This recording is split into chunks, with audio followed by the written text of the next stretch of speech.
Hey everybody. All over the world, male interest in sex dolls is on the rise. In fact, if you look around, there are stories across the internet about how sex doll brothels are at least as successful as traditional brothels. It's so bad that meatbag prostitutes are lobbying against their silicone colleagues. Now, to hear tradcons, pickup artists, and dating coaches tell it, only losers choose sex dolls over real women. But is that really true? Is the only reason a man would choose a sex doll over a woman is because he's a loser? Let's talk about it. According to Google, the average weight of an American woman is 168 pounds. The average weight of an American man is 195 pounds.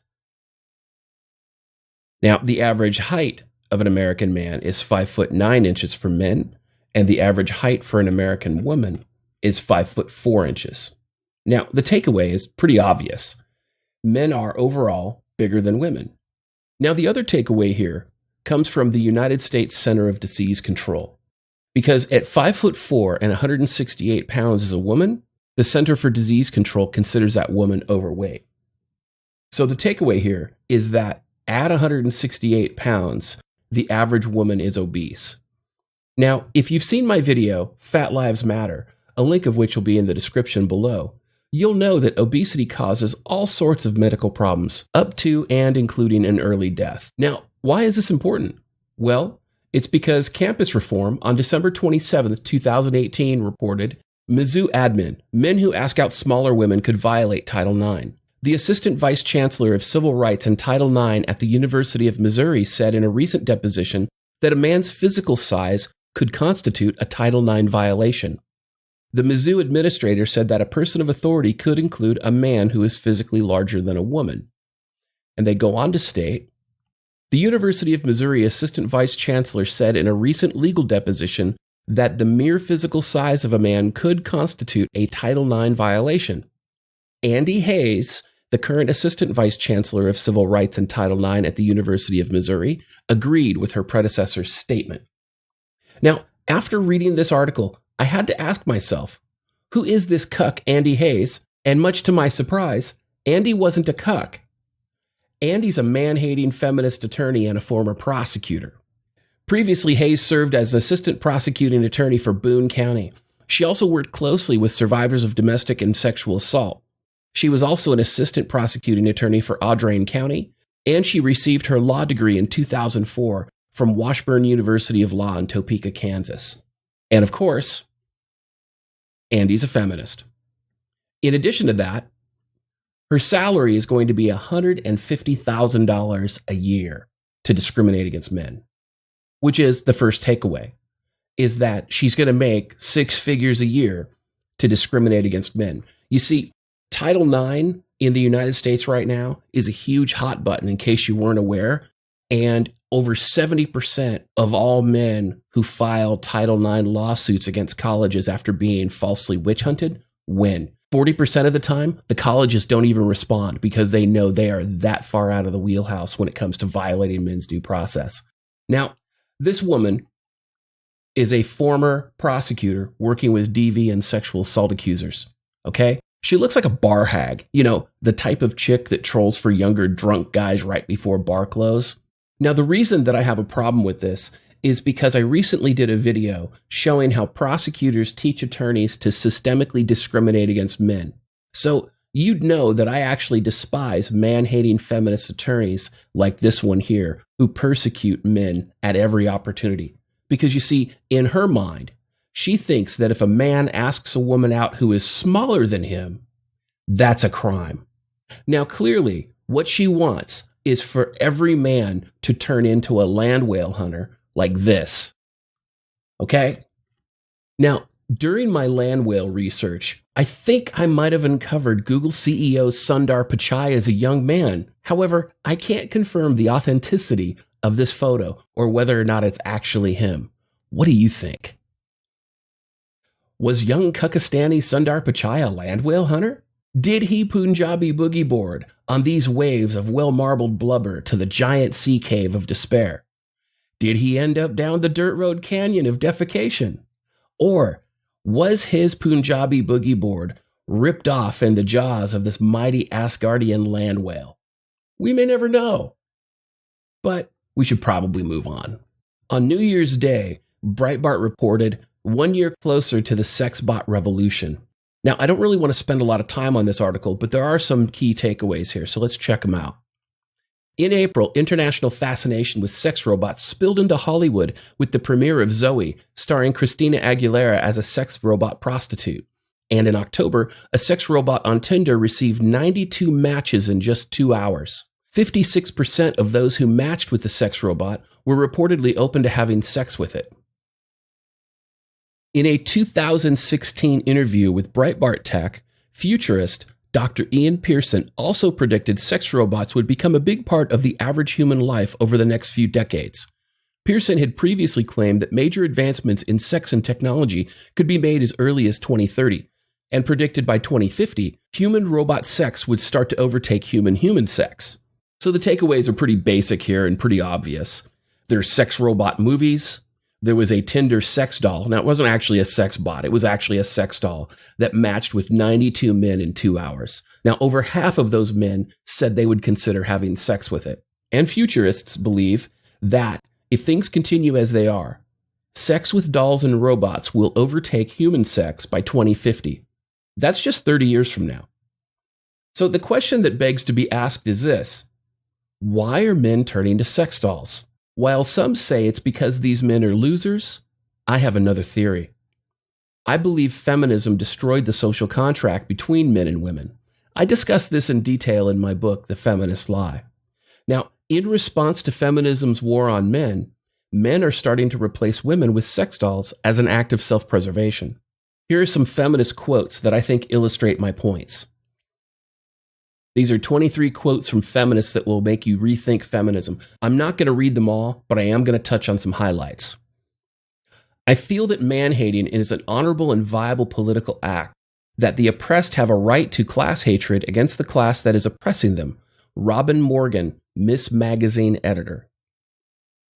I want to see a man beaten to a bloody pulp with a high-heel shoe shoved in his mouth, like an apple in the mouth of a pig. Andrea Dworkin. Since marriage constitutes slavery for women, it is clear that the women's movement must concentrate on attacking this institution. Freedom for women cannot be won without the abolition of marriage. Sheila Cronin, the leader of the feminist organization NOW, which, by the way, is the National Organization for Women. Marriage as an institution developed from rape as a practice. Andrea Dworkin. The institution of sexual intercourse is anti-feminist. Ty Grace Atkinson. Rape is nothing more or less than a conscious process of intimidation by which all men keep all women in a state of fear. Susan Brownmiller, Against Our Will, page 6. Politically, I call it rape whenever a woman has sex and feels violated. Catherine McKinnon. The proportion of men must be reduced to and maintained at approximately 10% of the human race. Sally Miller Gearhart, in the future, if there is one, is female. And if the professional rapist is to be separated from the average dominant heterosexual male, it may be mainly a quantitative difference. Susan Griffin, Rape, the All-American Crime. If life is to survive on this planet, there must be a decontamination of the earth. I think this will be accomplished by an evolutionary process that will result in the drastic reduction of the population of males. Mary Daly. Men who are unjustly accused of rape can sometimes gain from the experience. Catherine Cummins. Women have their faults. Men only have two. Everything they say, everything they do. Popular feminist graffiti. And then, of course, this is from Marilyn French. All men are rapists. That's what they are. They rape us with their eyes, their laws, their codes. Now, as you can see, feminism's war on men, marriage, and family values has given rise to the destruction of the family through divorce rape, as well as false allegations of domestic violence and sexual assault. Don't believe me? Consider the following questions. How many Title IX feminist witch hunts turned into successful criminal prosecutions? Almost none of them. How many men accused of domestic violence or sexual assault in family court are actually successfully criminally prosecuted? Almost none again. How many of the feminist men accused of sexual assault by the #MeToo crowd have been criminally convicted of sexual assault? Almost none again. Now, these are real-world examples of nationwide feminist witch hunts that systemically target men for discrimination. And in family court, these witch hunts have been going on for decades. And before anybody says #not all when it comes to feminists, many of the feminists that I have quoted in this video are some of the leading feminist mentors in the Western world. They not only have taught a generation of women after them to become man-hating feminist bigots, but their students are now the instructors who are teaching the next generation of man-hating bigots. Now, with that in mind, let's go back to the man-hating feminist from Mizzou. To recap, she thinks that men who ask smaller women out are committing sexual harassment. However, asking this land whale out on a date to the Mizzou Title IX man-hating feminist is the only acceptable choice. Here's the thing. Even if this mountain troll has a PhD, to borrow from the legendary MGTOW Paul Proteus, there isn't a PhD in the world that will get a man's dick hard.